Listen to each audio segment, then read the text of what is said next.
Hello, bonjour. Aujourd'hui, je vais parler de Meghan Markle et du prince Harry. Je vais parler aussi des enfants du couple. Ce sont les dernières rumeurs sur le couple, celles qui ont été discutées dans la plupart des tabloïds anglais. Comme je le dis, cette chaîne, c'est une chaîne sur laquelle on va parler des rumeurs sur le couple, bonnes ou mauvaises.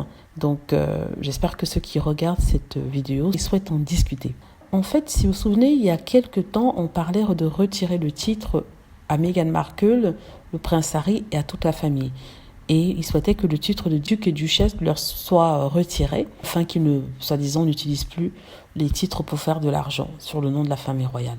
Donc, une fois qu'ils se sont rendus compte qu'en leur retirant les titres de duc et de duchesse, ils deviendraient automatiquement prince et princesse Henri de Galles, ils sont devenus fous. Ils se sont dit, en fait, non, il ne faut pas leur tirer leur titre, mais on va faire une pétition pour que le Sénat puisse examiner ça, ou le Parlement puisse examiner ça, et qu'il puisse inviter le prince Harry à remettre ses titres. C'est-à-dire qu'on ne force pas le prince Harry, mais on l'invite, on lui demande gentiment, est-ce que s'il te plaît, tu peux venir remettre tes titres de telle sorte qu'on les mette en dormance. On ne veut pas te le prendre, mais tu mets en dormance, tu ne seras plus Altesse Royale, tu ne seras plus duc de Sussex, tu ne seras même plus prince. On va les mettre en dormance, mais c'est selon ton bon vouloir. Alors ces gens sont idiots. Quelle personne bien dans sa tête viendra remettre ses titres de façon volontaire? C'est vraiment ridicule, d'autant plus qu'il est né prince. Alors maintenant, comme ils ont vu que la pétition qu'ils avaient lancée n'avait pas atteint les 100 000 signatures souhaitées, ils en ont jusque-là 77 000, donc il reste encore une bonne vingtaine de mille.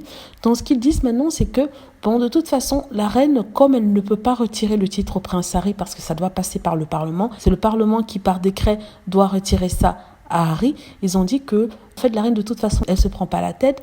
La meilleure façon de traiter les Sussex, c'est de les ignorer, de ne pas retirer les titres. Ça montrera que la reine est au-dessus de tout, au-dessus des petites embrouilles des Sussex, et qu'elle montre au monde en fait que c'est une grand-mère qui aime son petit-fils, qui n'est pas là pour se venger et qui le laisse faire ce qu'il veut et qui lui donne suffisamment de cordes pour qu'il puisse lui-même se pendre. Ça veut dire qu'en fait, pour qu'il puisse faire des bêtises et que ce soit tellement gros que le Parlement anglais décide de retirer le titre à Harry, mais ça sera pas la reine qui aura provoqué ça. En fait, moi, personnellement, je dis en fait que c'est par dépit que ces gens disent ça. Ils ont tout essayé, ils ont tout fait, ils ont vu que ça marchait pas. Et combien de pétitions ont-ils fait, ces gens-là? Des dizaines de pétitions, mais ça n'a pas marché. Maintenant, dépités, ils vous sortent l'argument selon lequel la reine, au-dessus de tout ça, elle préfère ignorer le prince Harry et que de lui-même, il fera des bêtises et le Parlement anglais le lui retirera. Sachant que pour que le Parlement anglais puisse retirer un titre à un prince, il faut qu'il ait fait quelque chose d'horrible, et que ce soit perçu comme une trahison contre le peuple. Mais la décision du prince Harry de s'éloigner de la couronne de l'Angleterre et de déménager en fait pour aller à l'étranger ne fait pas partie de ce genre de raison.